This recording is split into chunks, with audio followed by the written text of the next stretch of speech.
Selamat datang di channel Cerita Cinta. Channelnya cerita cinta yang romantis. Cerita kali ini yaitu yang berjudul Suamiku Dilamar Janda Kaya. Sebelum lanjut, jangan lupa like, komen, dan subscribe dulu ya. Terima kasih.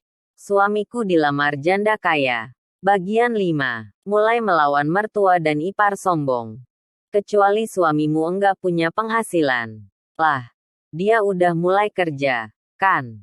Masa kau mau menguasai seluruh gajinya? Sementara kalian numpang hidup di sini. Aneh banget. Sih, Mbak Sekar ikut nyeletuk. Maaf, Bu. Mbak Ambar. Mbak Sekar. Gaji Mas Sigit itu hanya 80.000 sehari. Jadi seminggu hanya 480.000. Saya serahkan sama ibu 300.000. Sergahku membela diri. Kali ini ucapanku tak dipotong oleh ibu. Namun baru saja kalimat itu selesai kuucap, wanita itu langsung menyenggakku. Apa? Kenapa kau bohong? Beniting. Gaji kuli bangunan itu 120.000. Bukan 80.000. Aku udah tanya suaminya si Mumun. Kau mau korupsi? Hah? Ibu meneleng kepalaku. Segera aku berpegangan pada dinding agar tak jatuh karena oleng. Iya. Sepertinya mau korupsi. Nih. Udah bot asteris H. Udik. Miskin. Tapi. Kok. Licik. Rutuk Mbak Sekar. Itu untuk gaji seorang tukang. Suami Kak Mumun memang tukang. Sedangkan Mas Sigit hanya kernet. Gajinya lebih sedikit. Terangku tak mau menyerah. Loh, kok mau si Sigit gajinya beda sama suami si Mumun? Kamu juga. Kok, diam saja Sigit dibodohi orang. Tuding ibu malah menyalahkanku. Enggak dibodohi, Bu. Mas Sigit masih baru kerja di bidang bangunan. Dia belum punya pengalaman atau keahlian. Biasanya kerja kantoran megang laptop. Disuruh megang skop dan sendok semen. Mas Sigit belum mahir. Diterima kerja aja syukur. Kamu memang pembawa sial. Noh. Anak-anakmu semua bawa sial. Sebelum menikahi kamu, Sigit itu sukses. Calon manajer. Banyak perempuan yang tergila-gila sama dia. Bodohnya Sigit malah milih kamu. Pelayan restoran. Lihat hidupnya sekarang. Melarat. Maki ibu tanpa perasaan sedikit pun. Kedua kakak iparku meruncingkan bibirnya ke arahku. Terlihat jelas kalau mereka mendukung ucapan ibu. Betapa aku ingin menangis sejadinya saat ini. Sakit sekali hatiku mendengar semua penghinaan mereka. Saat Mas Sigit menganggur karena belum dapat kerja setelah di PHK. Aku masih bisa terima perlakuan mereka karena nyatanya kami memang hanya menumpang hidup di sini. Kukira. Setelah Mas Sigit bekerja meski dengan gaji yang tak seberapa, mereka tak akan menghinaku lagi. Nyatanya tetap saja mereka tak berubah. Sepertinya, rasa benci di hati mereka padaku sudah mendarah daging. Tak akan pernah berubah menjadi kasih, meski Mas Sigit mendapat gaji miliaran sekalipun. Baik, aku kini sadar seperti apa posisiku. Jangan harap aku akan menyerah. Maaf. Bu, tolong jangan bilang anak-anakku bawa sial. Mereka darah daging Mas Sigit. Cucu ibu. Sergahku mendongah. Menatap tepat di bola mata perempuan itu. Untuk pertama kalinya, aku berani menatap tepat di bola mata wanita parubaya itu. Dan ini sangat mengejutkan tak hanya ibu, tapi juga kedua kakak iparku. Mereka menatapku lama. Lalu saling tatap karena tak percaya. Kamu berani bicara kasar sama ibu. Sergah ibu dengan mata membola. Badannya yang besar di perut itu dia tegakkan. Seolah bersiap menghajarku bila masih menantang.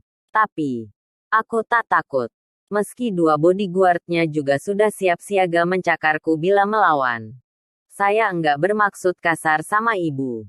Saya bicara yang sebenarnya. Tolong ibu jangan lupa kalau Nada, Rara dan Bima adalah cucu ibu juga.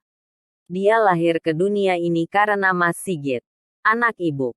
Bukan hasil hubungan gelap saya dengan pria lain. Dan satu lagi, Tidak ada seorang anak pun yang dilahirkan ke dunia ini dengan membawa sial kepada keluarganya.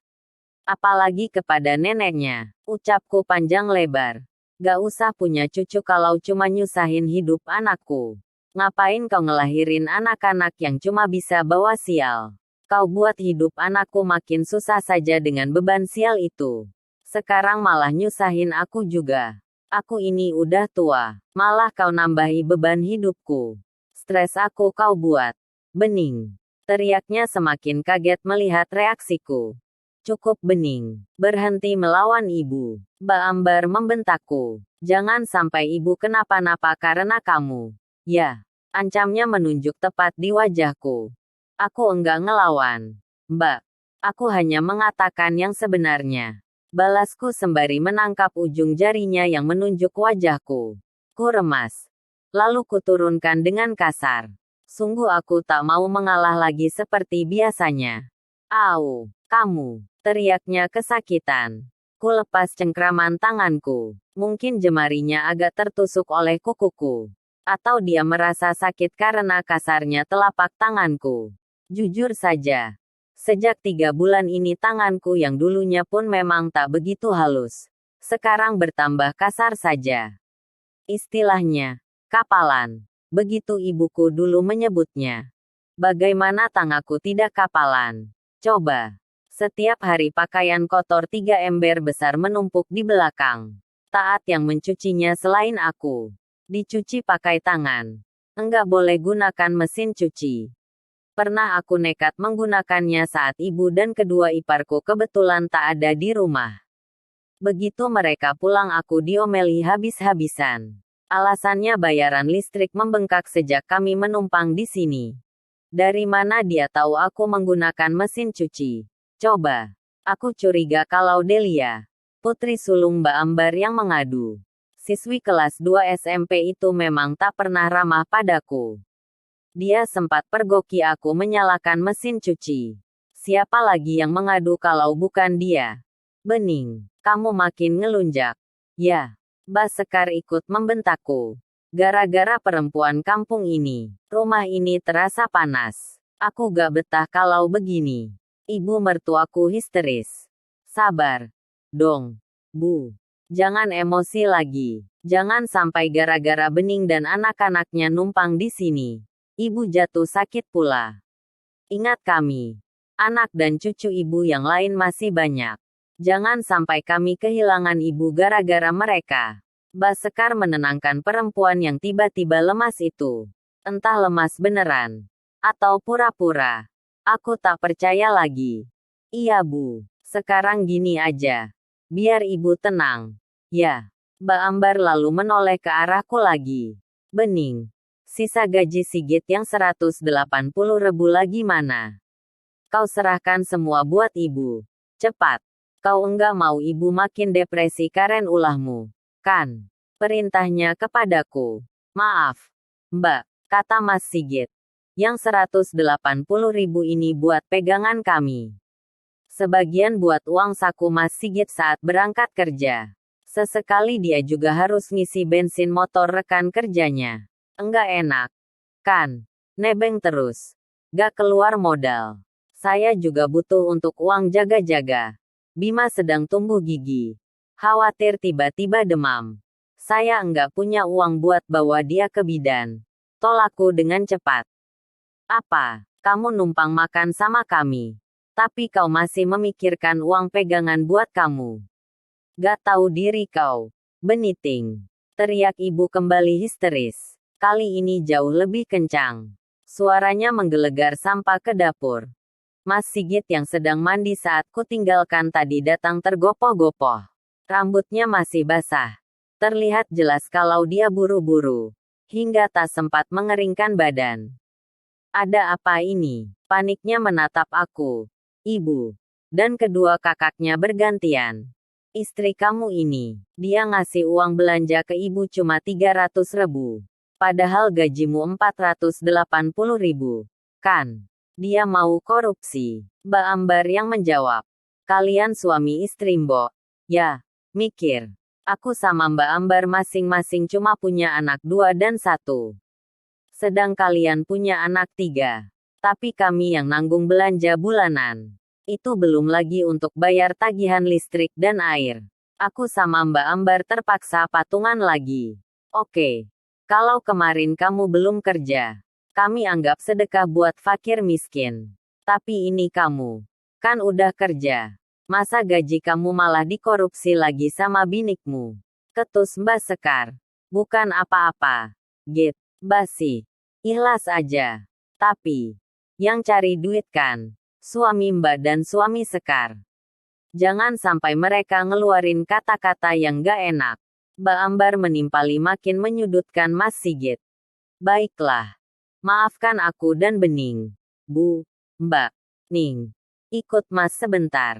Titah Mas Sigit lalu berjalan ke belakang. Aku mengikutinya. Kasihkan saja semua uang tadi buat ibu. Biar mereka enggak ribut. Ya. Kata Mas Sigit menatapku sendu begitu kami sampai di kamar. Tapi, Mas, aku megang apa? Gimana kalau Bima tiba-tiba demam? Apa Mas enggak kasihan sama Nada dan Rara? Setiap hari anak-anak Mbak Ambar dan Mbak Sekar jajan saat Kang Somai atau Kang Cilok lewat depan rumah. Nada dan Rara cuma bisa nonton karena aku enggak punya uang meski 1.000 rupiah. Aku enggak tega. Mas, aku udah janji sama mereka. Nanti kalau Mas gajian, mereka juga boleh jajan somai atau cilok. Protesku dengan suara serak. Kurasakan mataku menghangat. Sabar. Ya, Ning. Insya Allah. Besok Mas dapat rezeki. Besok kan libur kerja. Aku ditawari membersihkan selokan depan rumah Pak Haji Ramlan. Nanti upahnya buat pegangan kamu dan buat jajan anak-anak. Mas Sigit mengusap bahuku. Aku bergeming sesaat. Baik. Kali ini aku mengalah lagi. Selanjutnya aku harus membujuk suamiku untuk segera pindah dari sini. Baiklah. Aku antarkan dulu duitnya buat ibu. Ucapku merogoh saku daster lusuhku. Maafkan. Aku, Ning. Aku belum bisa membahagiakan kamu dan anak-anak. Mas Sigit menatapku dengan mata berkaca-kaca. Enggak apa-apa, Mas. Yang penting anak-anak sehat. Semoga Allah memberi kita rezeki segera. Harapanku cuma satu. Pengen ngontrak. Aku capek tinggal serumah seperti ini terus. Liriku menatap pilu uang yang hampir menjadi milikku. Tapi urung itu. Ning. Kamu kan tahu ngontrak rumah itu biayanya besar. Sedangkan untuk biaya makan kita aja kurang. Konon lagi bayar sewa rumah. Mbak Ambar dan Mbak Sekar yang suaminya bergaji besar aja enggak berani ngontrak rumah. Konon lagi kita, Ning, hidup susah enggak apa-apa, Mas. Makan hanya pakai nasi dan garam. Juga enggak apa-apa. Bila perlu aku makan sekali aja sehari. Anak-anak aku buatkan bubur biar irit. Asalkan kita pindah dari sini. Mas. Ku mohon. Pintaku memelas. Bersambung.